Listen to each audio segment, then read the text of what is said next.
Hello. Hi. Hi. Welcome to A Couple of Sassholes podcast. I'm Brooklyn Johnson. And I'm Heather Terry. And for anyone who doesn't know, this is our power hour of true crime where we talk about fucked up people doing fucked up shit, usually for fucked up reasons or sometimes for no reasons at all. That's right. Bam. Okay, see ya. That's what it is. Yeah, we're done now. Yeah. No. Your mic's in a different spot than usual and you already slammed it within the first 2 seconds. It was my tivvy. I know. I saw. It was a tit slam. It almost knocked the mic right off the fucking stand. So what's going on? Anything on your end? No. Anything? You're like, I literally told you right before we jumped on, I was like, I have most of the banter. And I'm like, oh shit. As we jump on, I'm like, well, my banter is before my story. It eases into my story. So now I'm just going to be like, you got anything you want to talk about? So how you doing? Right. My titty hit it again.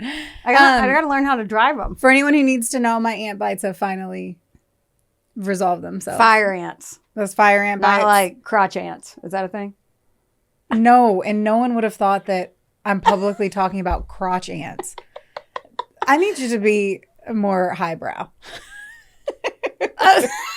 I need you to be highbrow. You know me, and I'm not changing. Okay, well, I'm just going to jump into my shit. So, we have 2 wonderful neighbors. They're Megan and Keaton Widenhouse, and we have been playing fucking pranks. I say we. I've had nothing to do with this. So, I live here with my husband. There's Courtney who lives here, and then Keaton and Megan live right here. Mm-hmm. So, we all hang out at times, and Megan ends up being, or not Megan, Courtney gets in the like backfire of everything because she's the house in the middle of it. Mm-hmm. It's really Keaton and fucking Travis. Like Yeah. Those 2 dudes have been on a fucking rampage over the last like year probably. Yeah, it's been a while. Of them fucking around with upside down pineapples. So for anyone who doesn't know what an upside down pineapple represents, it represents swingers. Mm-hmm. And we found it very funny, drunk one night on a joke on making other people think that we were houses of swingers out of like just a drunken fucking joke because we're classy, we're highbrow. Yeah, I was like, she's like, I make a joke about crotch ants that on a thing, and you're like, can you keep it highbrow? So everyone thinks we're swingers. That is highbrow. Oh, okay.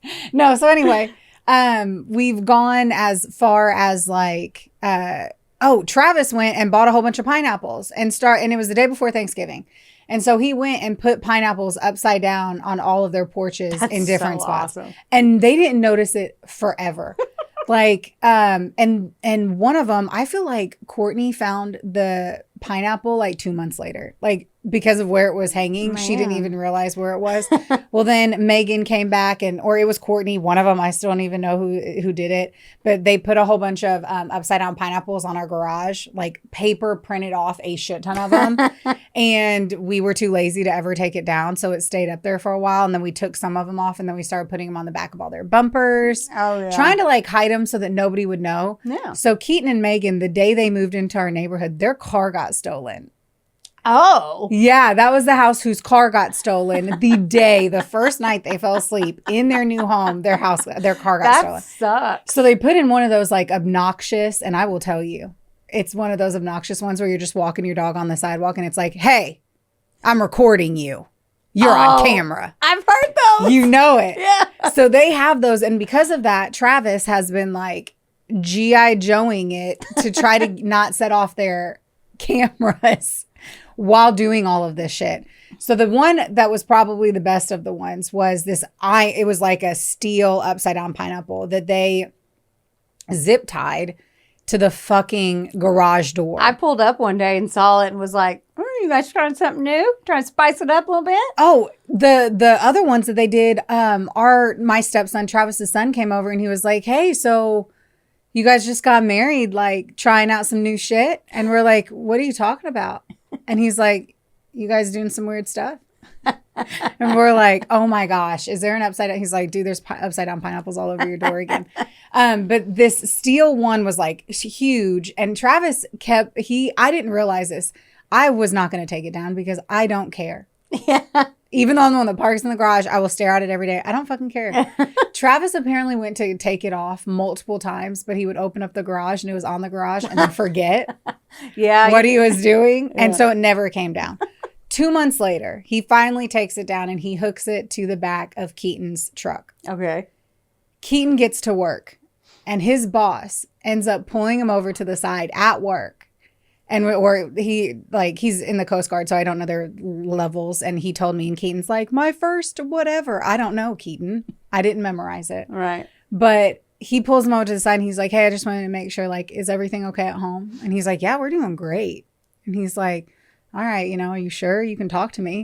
And he's like, yeah, like kind of making me feel weird. Yeah. And he's like, all right, well, that made me think otherwise, and pointed to the back of his truck. I was like, fuck yeah, we nailed it. So long story short, they travel a lot for Keaton's job and they are skadooching. They are moving. I do too. They're fun. And in honor of our wonderful neighbors, and their both sets of parents are awesome, and I always get to hang out with their moms whenever they're in town. So shout out to your moms because you guys are great. But I just want to do a story that was kind of in honor of the Widenhouses, in honor of the swingers. Yeah, I'm gonna start a rumor that there's a swingers row in Deer Valley, so whoever buys their house next has to like. Yeah, they have to be. You have to be jazzy. Bring them a basket of pineapples and put them all upside down and wink and walk away. Don't say a word. When you first said that, I thought like a basket of dildos. My first thought was sex toys, and I don't know why. Because of what you just said, not because I like to gift sex toys. I'm just saying because of what you said. Keep digging that. I'm not doing that. That'd be an expensive basket. I mean, unless you want to sponsor. No, I'm kidding. Let us know. Let us know. But yeah, they're going to move off to Virginia. And I was like, make a note of where the fuck they're from. They're from North Carolina and they're moving to Virginia. I knew it. I thought that. I was like, don't ask her where they're going because you knew I'd forget. And then I just suck. So I texted him and was like, I need to know. Actually, no, he came by and I told him and I was like, I'm making a note and put it in our joint thing. And I was like, Heather's going to have no idea what that's about. I did see that. And I was like, maybe she has banter or she's like, remember to talk to me about wanting to go there. To North Carolina and then travel to Virginia. I know. We go so many different directions. I wouldn't know. You'd be like, well, there's a haunted house here, and then this guy, there's like a crime scene here. Drive. I have no idea. But I don't know maps, so I couldn't tell you. That is also. That is very true. But just so you know, Widenhouses, you may be moving out of Deer Valley, but you're not moving out of our hearts, and we will miss you. And I'm ready to tell you about that story. I mean, I like them too, but I was like, that was really. I thought it was really cute. I'm your certified feelings coach, so I'm very proud of you. Oh my God. I thought you'd think it was quirky. I liked it. So in honor of those two lovely people, I chose this story. Now, originally when I chose this story, I thoroughly thought that they were neighbors because I read it and that's how I drilled down was that they were neighbors. Well, guess what? They're not neighbors. Oh. One lives in North Carolina and one lives in Virginia. Right. I'm like, they lived 20 to 25 minutes apart. So the original thought was pick neighbors where something weird happens. And I was like, got it. And then I got to the very end and I was like, I don't feel like they were neighbors. It didn't say anything about them being in the same neighborhood. So then I looked to see the distance between their houses and I was like, they weren't, this is the story. Well, you could be like, on the map, it's only this far. Right. So they're like, basically. They're map neighbors. Yeah. Yeah. Apparently all neighbors kill each other for disputes. And so I didn't want a dispute murder. Right. I wanted a weirder one. Oh, I can't wait. But don't kill your neighbors. Okay. Right. Key sources, guys. I got CJC database, Ireland, Graham Dwyer versus Data Commissioner, the High Court in 351-2015. It was a court document. Oh, guys. I love that. I love whenever I love that article. It was your best one. I've listened to it twice on Audible. This one's an Ireland story, and I had meant to look up some of the places, and then I realized I didn't do that. So enjoy me saying some places wrong. Episode 13, The Body in the Woods, the disappearance of Elaine O'Hara, propensity. Graham Dwyer loses murder. I hate that this tells you everything that happened. Graham Dwyer loses murder conviction. Right? And then also a murder of Elaine O'Hara on Wikipedia, and then Ireland crime wars. So now that I already blew the cat right out of the fucking bag, I'm going to start doing my works cited at the end. Okay, we're going to travel, as I said, to Ireland, where accents are sexy and beer is lukewarm. Oh, yeah. It's very damp, but I do like it. It's very pretty there. I love everything about the accent. Irish is yes. That's where it's at. It's a hard yes for me, dog. Okay, so Graham Dwyer, which the way they say it, it's so fast. It's like Graham Dwyer. Like it's like when I heard it, I almost thought I had the wrong person when I was watching the other show. So I'm going to say it like an American. Graham Dwyer. Graham Dwyer. Graham Dwyer. All right. Is who we're going to start with first. He was born on September 13th, 72 in Bandon, County Cork, Ireland. His parents, Sean, and had one of those little dashes over the A. I don't know if it matters. Oh. And Susan also had 3 other children, so they were a super cute little family. He's the second eldest with an older sister and 2 younger brothers. Not relevant, but for some reason I felt like it had to be included. Yeah. So Graham is a high achiever. He's kind of a bigwig, if you will, and he works for A&D Wedgeshart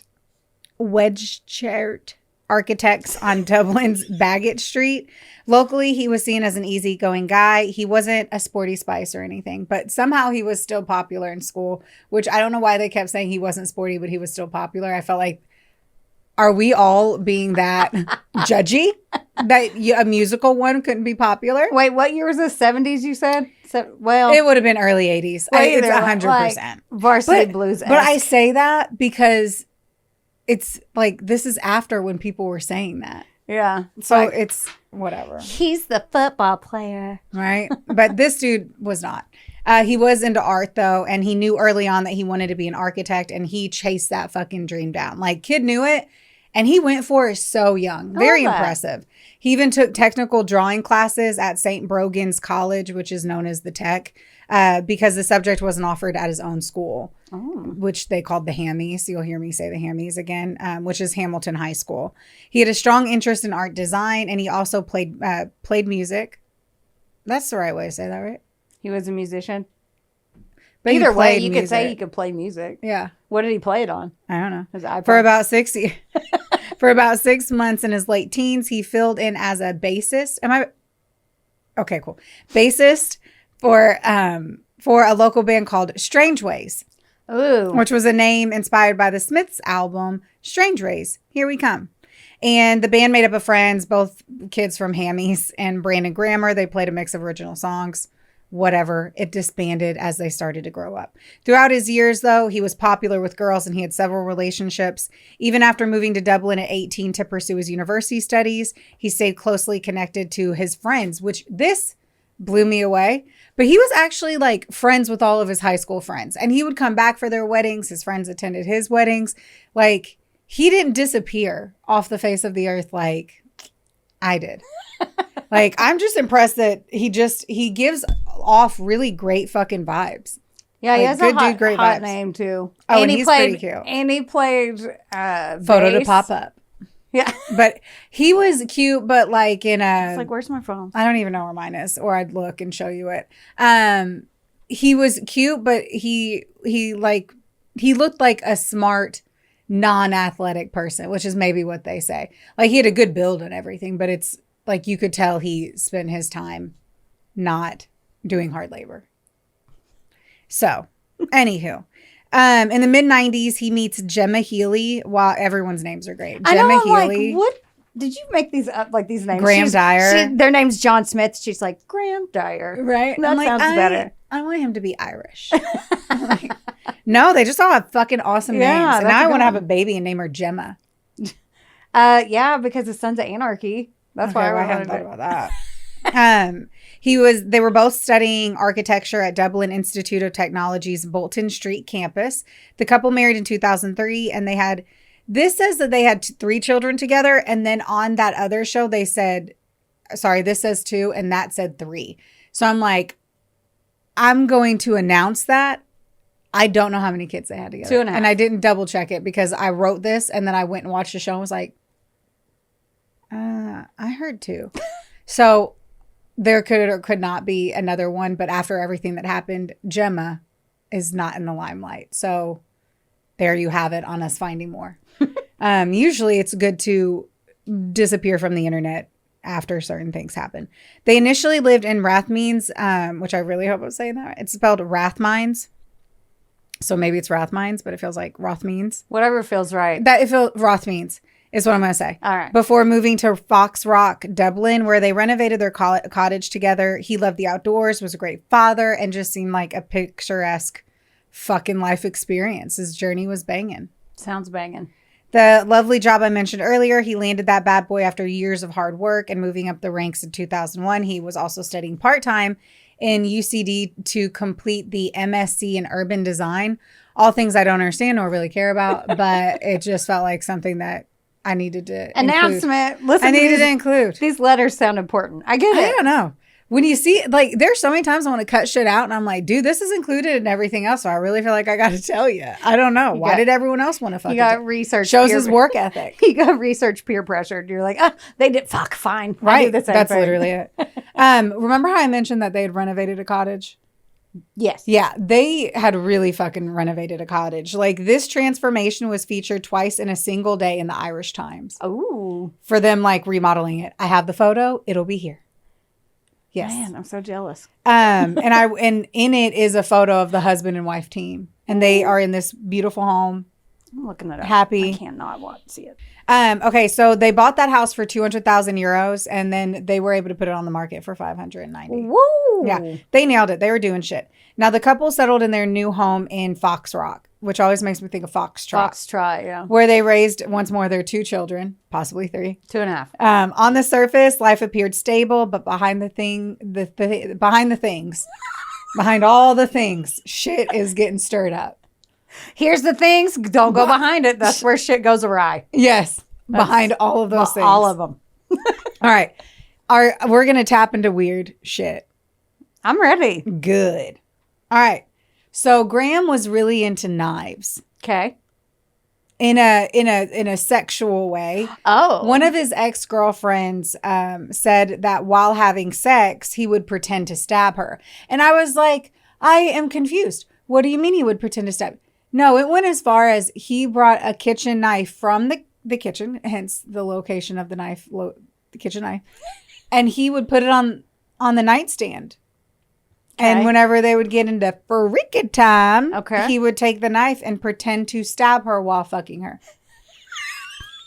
That's what I needed you to do. I needed you to be like, is it a thrust punch, or is it like a Jersey Shore fist punch, or is it like a stab then come out? Like I would, and this is what I knew would happen. I was like, we're trying to figure out the logistics. You know, I'm a dirty bird. I'm like, wait a minute. I should have been like, Travis, try to fake stab me.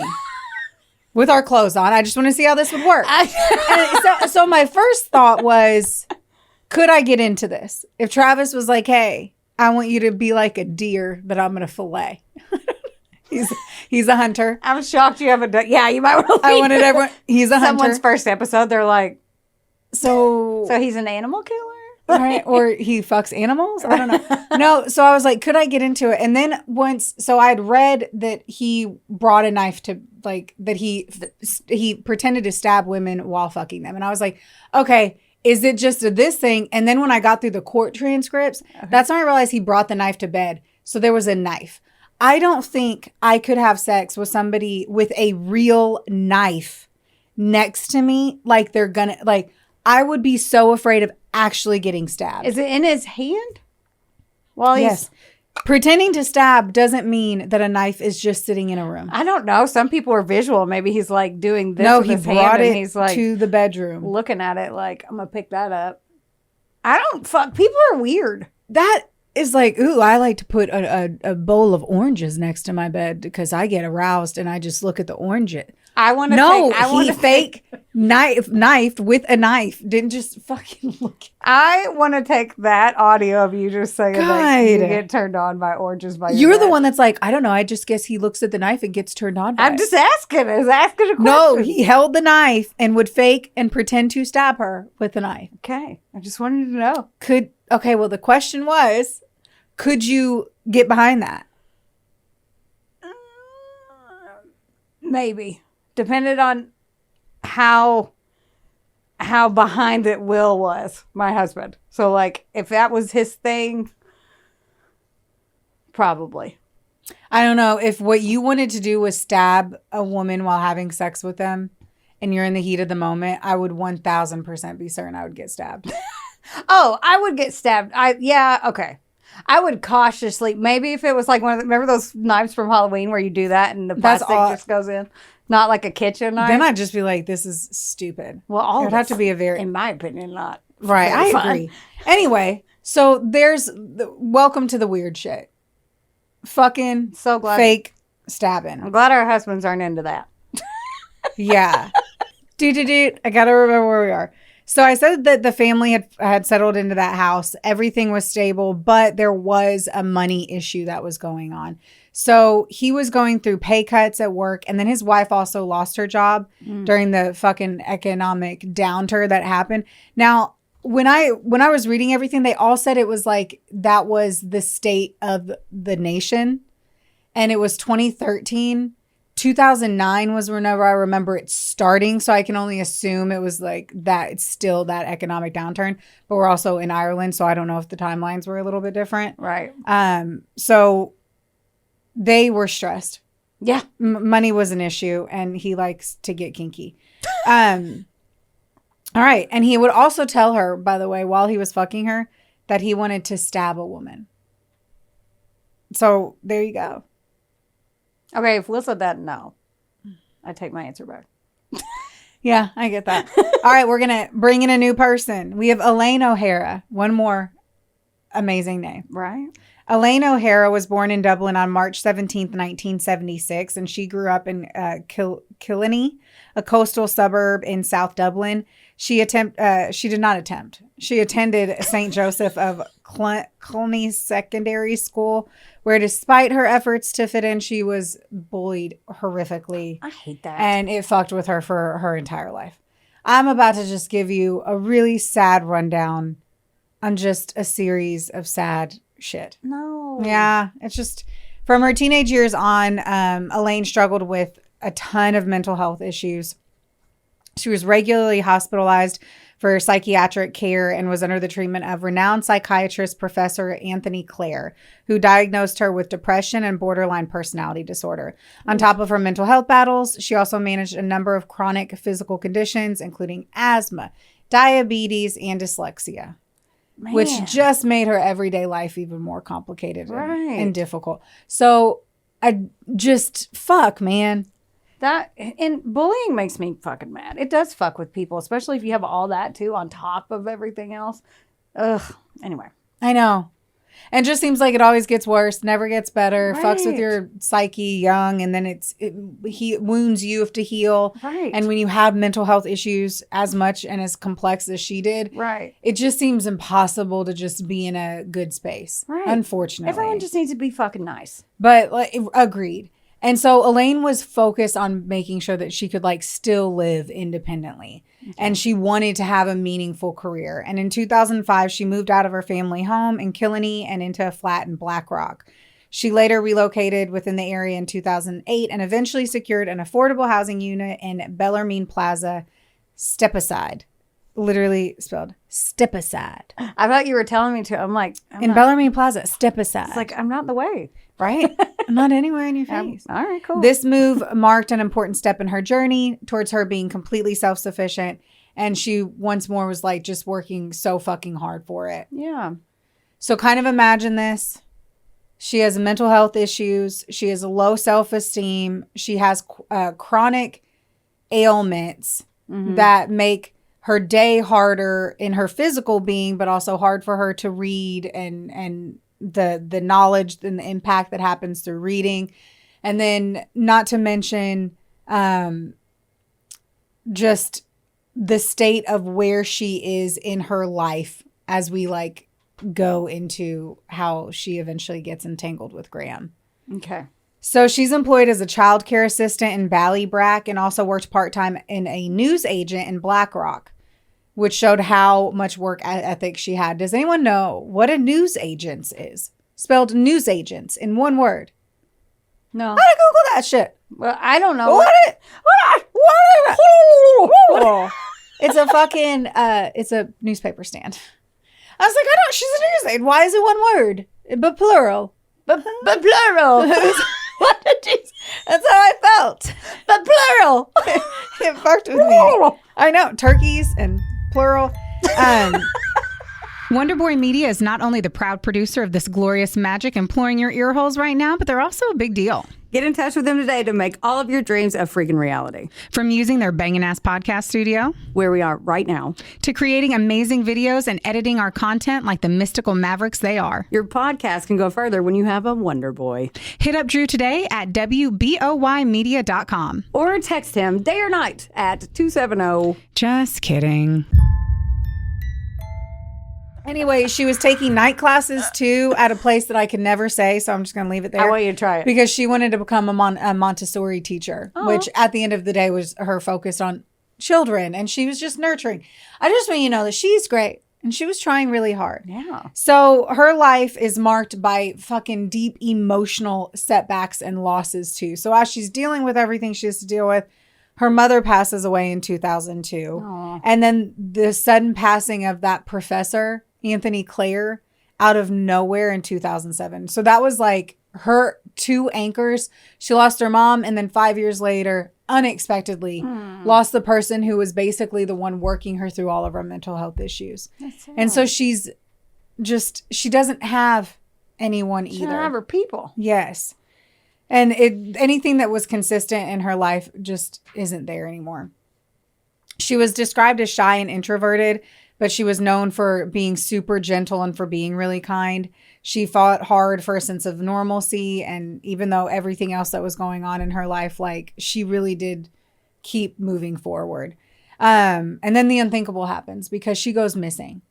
What? So she's reported missing on August 22nd, 2012. Initially, it was believed that she may have vanished volunteering at the tall ships races that she was attending, but they realized that wasn't the case when they got to her apartment. Her bag, her purse, and her mobile phone were left behind. And then CCTV footage showed her leaving the residence with a phone. So her phone, purse, all of her stuff is in the vehicle or in the house. They go check the CCTV because no one's seen her. Then they see her walk out, different phone in hand. That's weird. Something to note. They start to piece together that it was probably a suicide. Oh, no. So most of this, they believe it was a suicide. She was last seen by a jogger in the Shangana Park, just south of Shankill in Donlongaire, Rathdown. I have no idea any of those words you just said except for the word park. Hey, look at that. That's hard. I mean, yeah, Godspeed to you. Right? They discovered later that she had visited the cemetery, and that's where her mother was buried. Oh, God. Now, in Wikipedia only, I'm announcing that. I only saw this on Wikipedia. They said that there was a witness that said that they saw a woman fitting her description sobbing very loudly at the cemetery. So I don't know if that was added as a sprinkle of a flourish to a story, right, or if that was real. But either way, that was essentially the last time eyes were sat on her. Now, later on, too, they end up realizing that her vehicle was abandoned at that cemetery. Or technically, I mean, at that park. But at the cemetery in the park. And the assumption very quickly was that she had committed suicide. She had just gotten out of a psychiatric unit before she went missing because she went into those frequently, sadly, due to the mental breaks that she had. She was seen leaving. Her car was left. And the fact that she left without her belongings also implied probably that she did kill herself. Mm-hmm. And so that's essentially what happens for a year. Oh, man. No one's looking for her, though, either. Like, there's, you know what I mean? They just assume. Sad woman, mental health struggles. Yeah. She goes missing.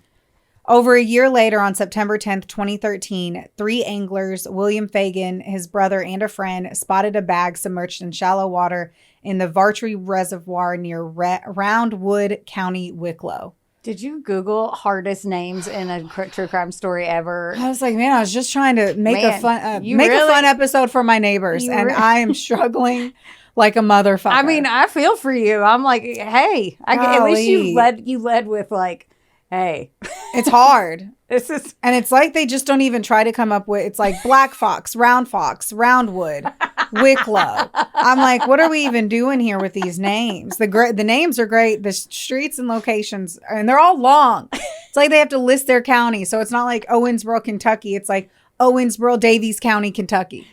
Fuck. Passion. She's coming for you, Irish. Yeah. No, I love you guys. Sorry. I know. Please, anyone right? who's you're amazing.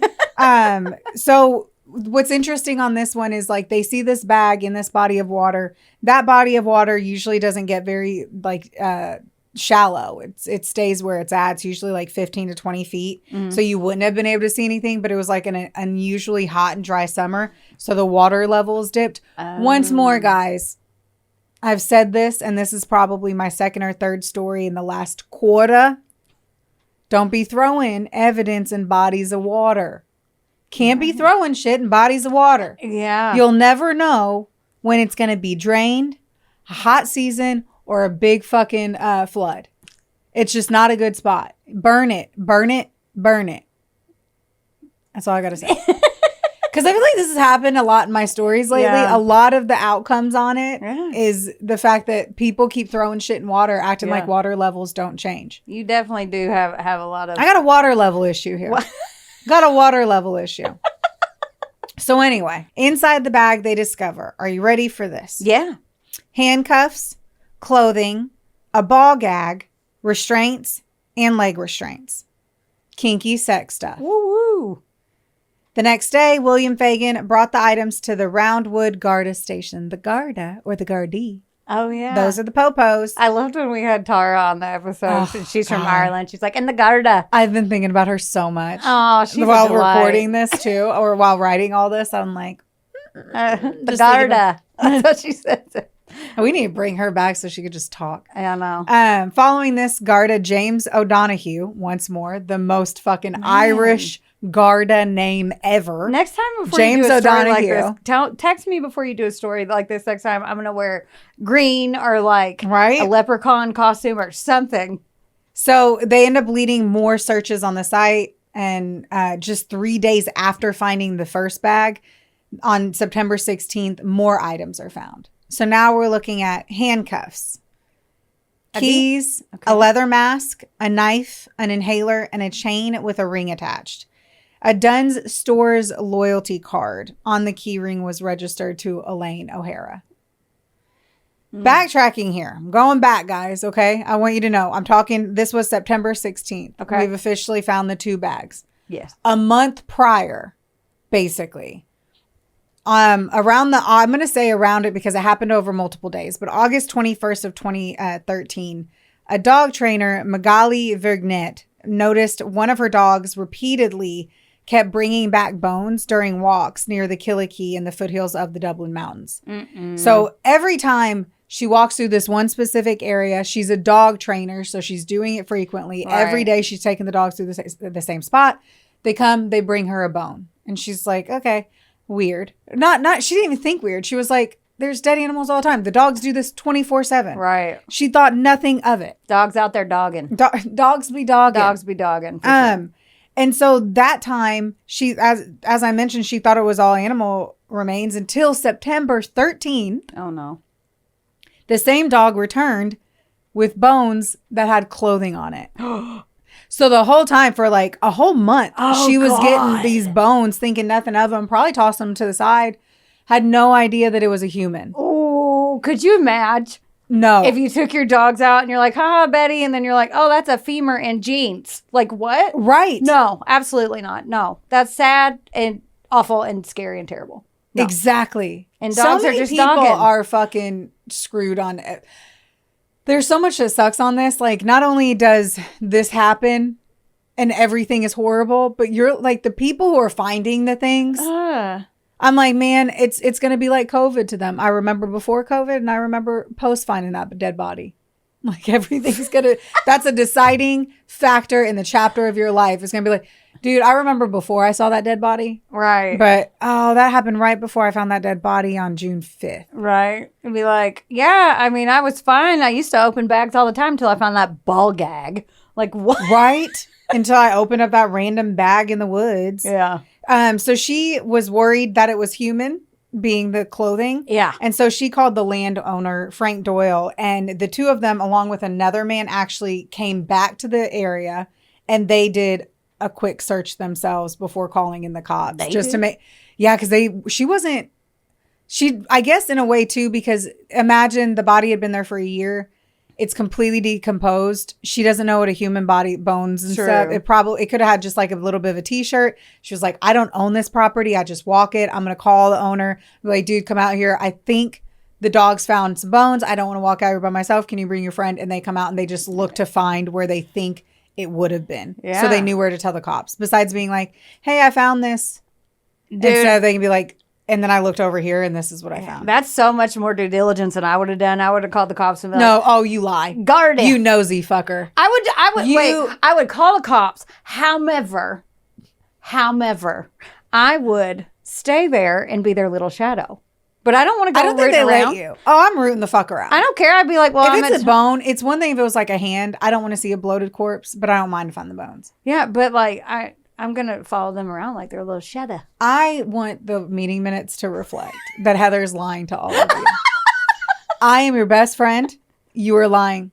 You think I'm lying? 100%. You think I would go? If you and I were taking the dogs on a walk and we thought that was a human bone, we would be like, let's look to see where that could have been. There's no way. There's no way you would have been like, call 911. Oh my gosh. You would not have done that. You would have been like, oh shit, is that a jaw? Let's look around and see where that could have been. Like, we're not trying to fuck up a scene. You're just trying to be able to locate where the fuck something came from. Ooh. It wasn't us stumbling upon it either. I'd fucking dig into that. I'd put on my private eye investigation trench coat and I'd be in it. As long as I have a monocle, I would do it. In a secluded clearing, they discovered a grim scene, scattered and gnawed bones, including a rib cage and a jawbone. Oh, no. The Gardaí were notified immediately. Fucking cock. Only 65% of the skeleton was eventually recovered. Oh. Via dental records, they were also able to confirm that it was Elaine O'Hara. So additional searches by the Garda Water Unit on September 17th and October 7th yielded even more personal belongings, 2 Nokia mobile phones, phone batteries, a rucksack, and eyewear, including glasses and sunglasses. The glasses were traced back to Elaine through the prescription records. And now investigators were certain that she did not leave this earth on her own mission trip, but that she was probably murdered. Yeah. So the detectives began to reconstruct the final months of her life, and digital forensics revealed that she had been active on a fetish site. Let's get kinky. Please bring in the kink, and I'm bringing it in. Come on in, kink. Let's talk about it. The website is called alt.com. I can't. Her username was helpmelearn36/F, but I also read that her alias was Chained Brunette. In late 2007, she had interacted with a user called Architect72, linked to the email fetishboy@gmail.com. A profile obviously linked back to our good boy, Graham Dwyer. Man, yes, our married father, architect, living over there in Fox Rock. Man.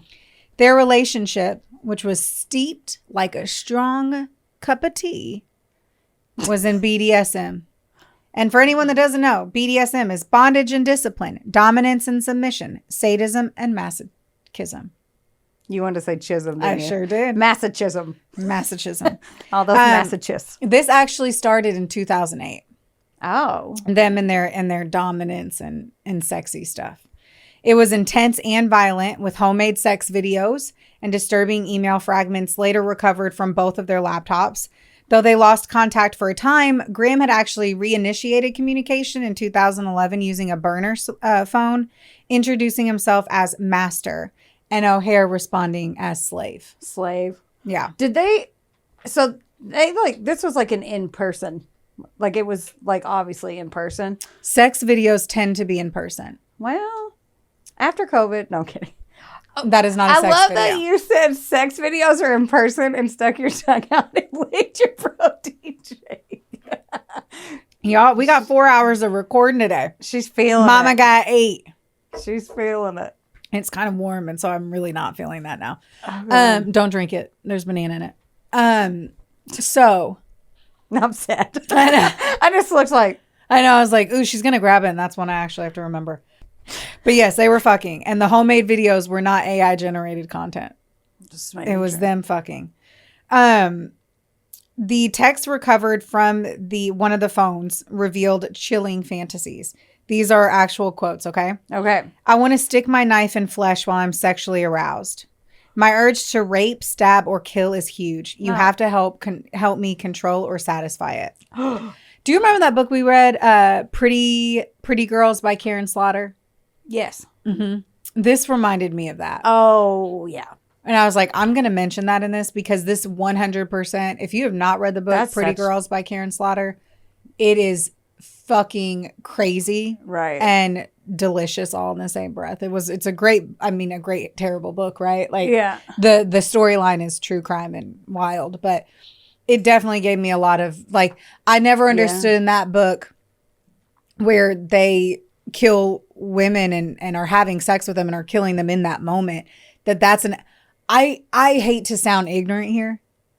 When we read like that book, when I read that book, I was so blown away by it. I didn't understand it was a true thing, that people had the desire to have sex with somebody and kill them in the midst of the sexual act. Mm-hmm.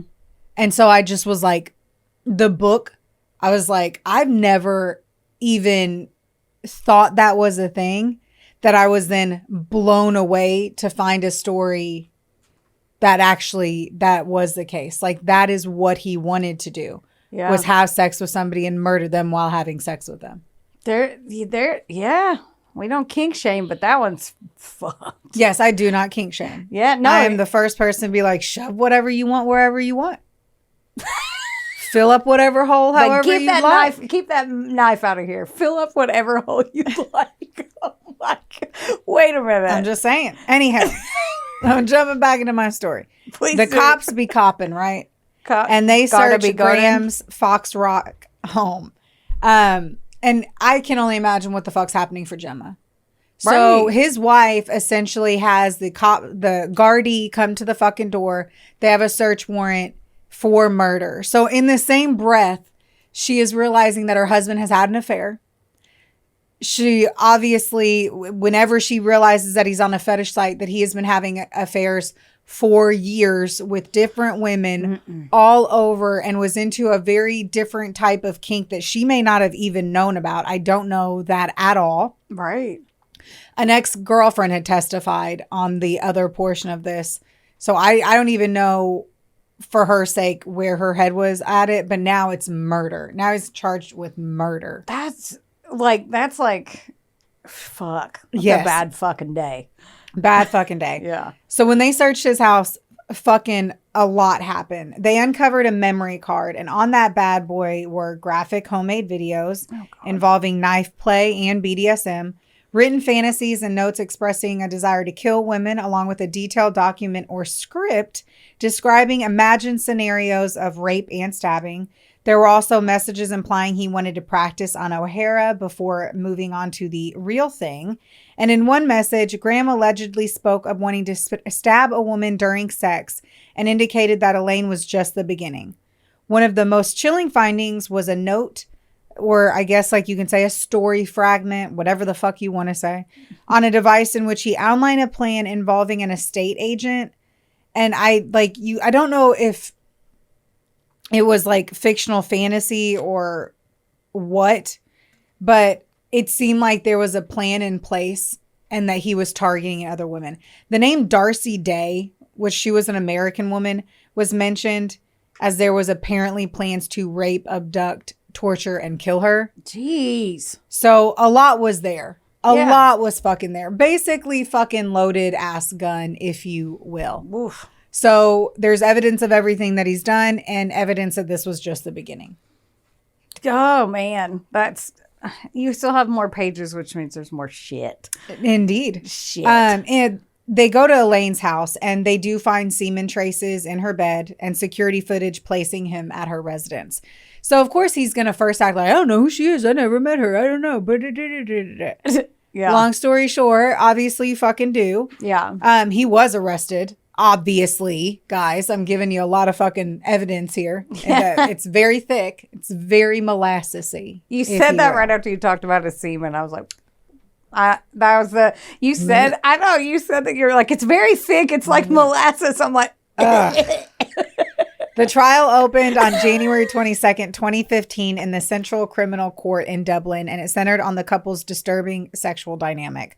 So the prosecutors argued that Graham manipulated Elaine's vulnerability, and though the relationship was considered consensual, that he had exploited her fragile mental state and her suicidal ideation. They believe he took her. This is the shit that fucking bamboozles me on like the extent of what the fuck he did. They believe that he took her to the Shangana cemetery and from there to the mountains where she was killed, assuming that her history would lead authorities to think that it was a suicide. Oh. So that he had planned this in a way to murder her, but make it look like a suicide. He was going to get his rocks off and try to get away with it. I'm just super curious how he could have done that, though. Like, he couldn't have made her go to the cemetery. Yeah, I mean... And cry over her mom. If they were into just BDSM kink sex, I don't know how much... But if the prosecutor had enough fucking evidence to make it seem like it was premeditated to that degree, personally... Yeah. I think she went about her day or something and she was going to meet him or he met her whenever she was out. And I think he went too far in a sex act. I mean, that's plausible. But I mean, he might have been able to get her there because in those like dom and slave like setups, they have to do whatever their master says. So he could be like, we're going to see your mom today. And she's like, yes. Slave says yes. Master high priest of dildos or whatever. Is that what she'd say?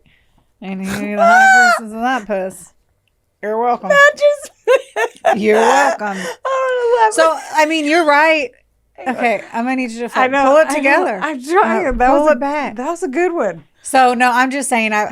You're right. I mean, you're totally right. He did have full reign over what the fuck to say. So maybe right. That phone data though.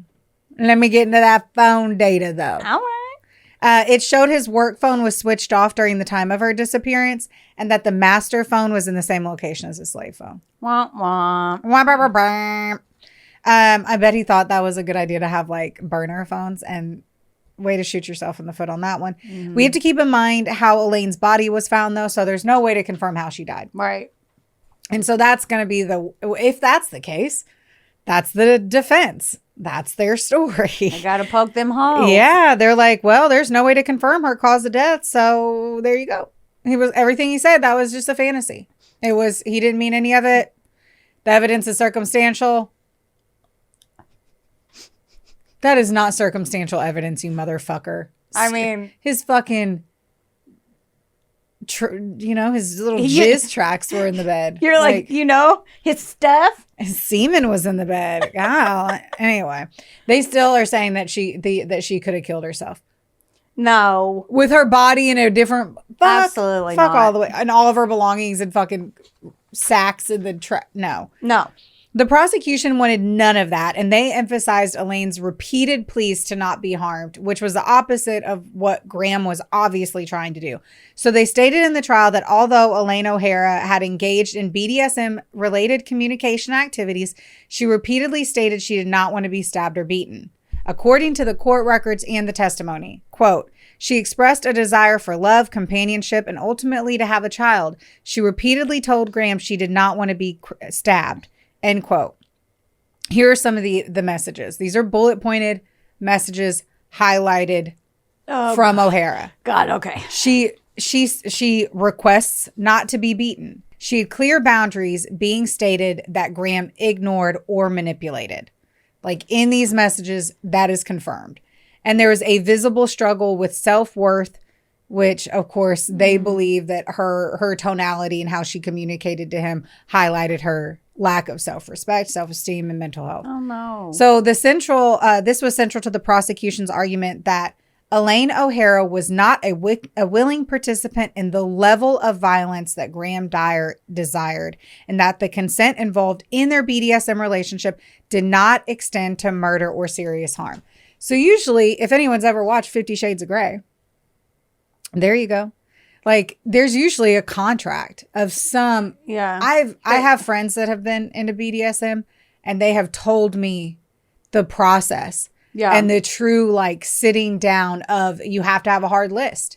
There's lines that, and it is legally, not legally, well, but yeah. there's sexually bonded fucking piece of paper on it. It's like anytime you get intimate with someone though, like you always set the boundaries and then you don't want to cross them. And there's tons of people that do that and they're happy with their lives. Like, right. And because they both agree, like, hey, my safe word is octopus or whatever. You know what I mean? I don't want to be fisted. Yeah. Yes.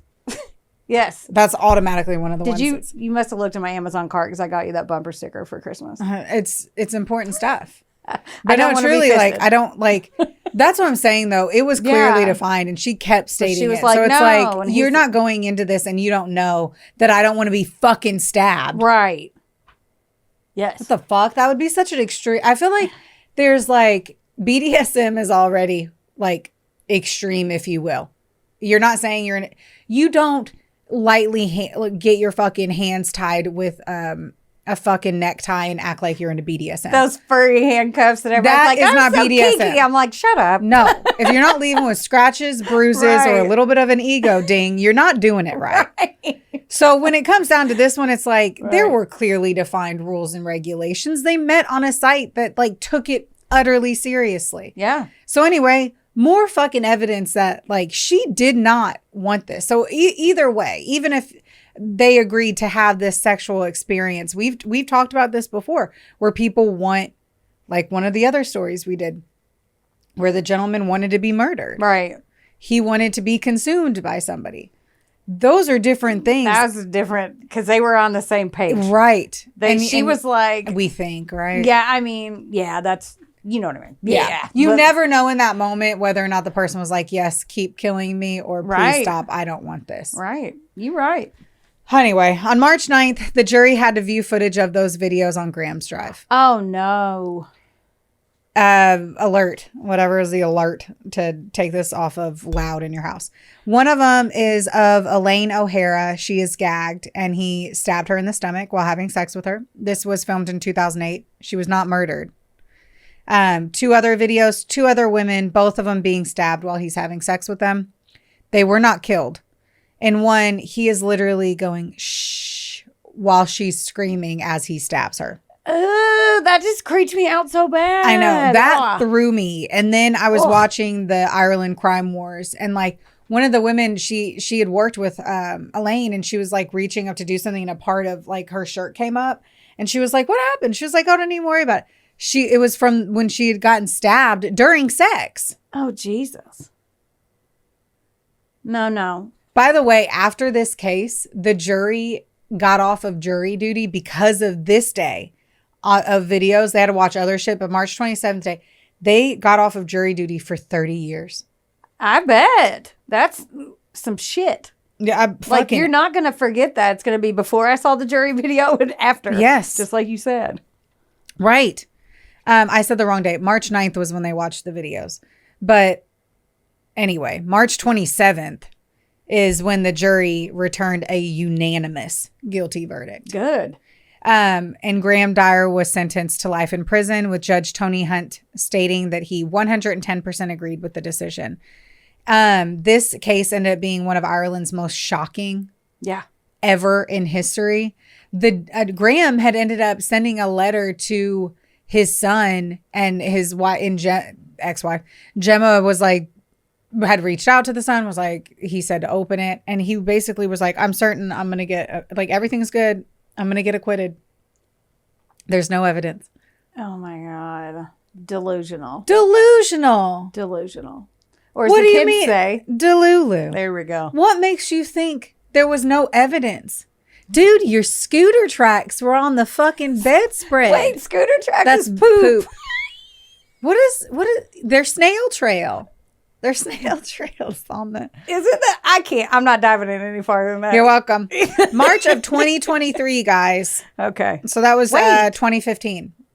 That was March 27th of 2015. Or excuse me, March 27th of 2015 is when he is found guilty. Okay. Now fast forward all those years to March 2023. He appeals to the Irish Court of Appeal, challenging his murder conviction based on the data retention laws. What once that more mean? because the phones really did it all. If they didn't have access to the phones, once more, motherfucker, you threw them in the water. Like you were the one that got rid of them. It was dismissed on all grounds. Good. July 31st of 2024, he has his final appeal sent to the Supreme Court, Ireland's highest court, also ours. And the Supreme Court judges unanimously ruled that the mobile phone evidence used to convict him was legally admissible during the 2015 murder trial. He kept trying, dude. He has exhausted all of his legal options and he will continue to rot in jail. Good. Now, Elaine O'Hara's family obviously was relieved and they felt like they could finally rest in peace, which that was still fucking 8 years after, 10 years after her body had gone missing.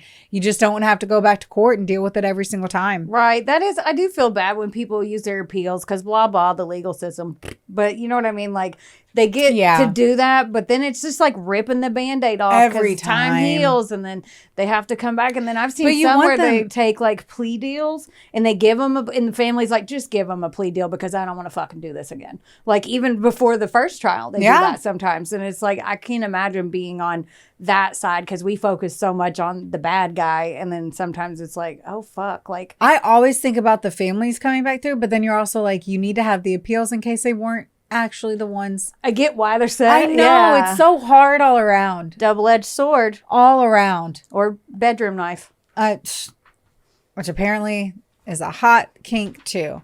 Irish legislators, though, they did acknowledge that there was a potential gap in the law, talking specifically about mobile metadata in criminal investigations.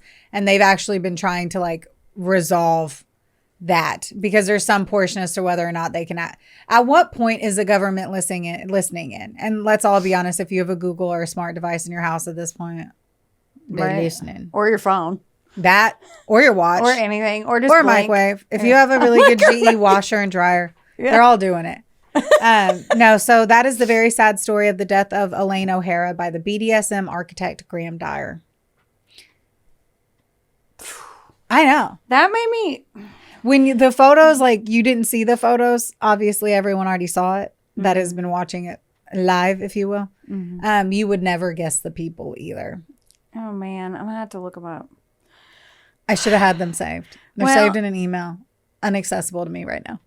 Go get it. I'll wait. We'll all wait here. Right. You go ahead. Yeah. No, that's... Yeah. Man, I really was rooting for that. As soon as you started talking about this victim, I'm like, I'm going to get attached and she's going to leave us. I just wonder with Elaine too, like, was she truly, I want from a psychiatrist's understanding, was she truly into BDSM or was she so needing something to fill these holes in her life and dealing with her trauma and her sadness in a way that, like, I just wonder, did BDSM make her feel wonderful and powerful, even though she was a slave? And you know what I mean? I wonder where, like, I'm more sad too, because in my mind, I just don't think she was probably really into BDSM. Like, it just seemed to be the area that she fell into. Yeah, that's an interesting concept. I don't know, because you never know. Or some people, you know, that's other issues come up and then they want to focus. They can't control any of their life at all. Some people, I've read stuff where they're like, I don't want to control my life at all. Yeah. So you just master, you tell me what to do and we'll make kinky time out of it. So I don't know. And because you didn't see the photos, there's a big appearance gap. And that's the other part. I'd say, and no one kill me here, but like Graham was way more attractive than Elaine. Oh, gotcha. And so I also feel like, was that a better way for Elaine to like meet more men, was by going into more of a fetish area? Or maybe she was like, he likes this, I'm going to keep it. There's a lot of different avenues. Well, the only way you went into BDSM, like she went on a fetish site. So her choice, like, that's what I'm like, that's I think is the hardest part for me to understand. Yeah. And I get BDSM. Like, I totally understand it. I've read enough kinky fucking things. I hear you. I get it. I'm just personally not sitting down on the chair today. You never know what I might be into later.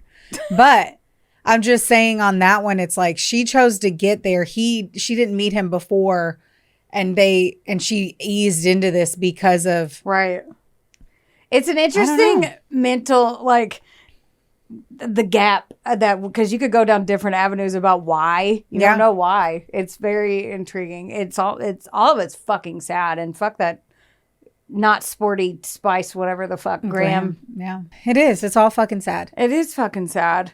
You know what's happy though? What? That people can get extra stuff from our Patreon. Yes, we are crushing the Patreon. I mean, yeah. So make sure, jump on our Patreon. Jump on our Cameo. You know what? Yeah, jump on our Cameo. We do everything from well, this comes out after Father's Day, but like, you know. Oh yeah. Yeah. You for all the happy fathers out there. All the happy I mean, I wouldn't want two bitches to roast my dad. My dad would like that. Yeah. Well, do it. Yeah, we'll have to do it. But like birthday messages with like get well soons. Fucking anything. Yeah. So yeah. Hit us up. Like, rate, review, subscribe. Do all the things because we love you. Don't forget, don't get mad. Get sassy. We love you. We love you. Bye. Bye. This episode was sponsored, edited, and produced by Wonderboy Media. Get the deets at WBOYmedia.com to see how you can make your podcast dreams a reality. Help us out and be sure to rate, review, and subscribe wherever you listen to our audio project. Don't forget, follow us on Facebook, Instagram, and TikTok at, of course, A Couple of Sassholes. Want more sass? Become a member of our Patreon for bonus content, merch, and more. Plus, we're on Cameo now, so there's even more ways to get the sass you need just how you like it. As always, don't get mad. Get sassy. Theodore, can I bet that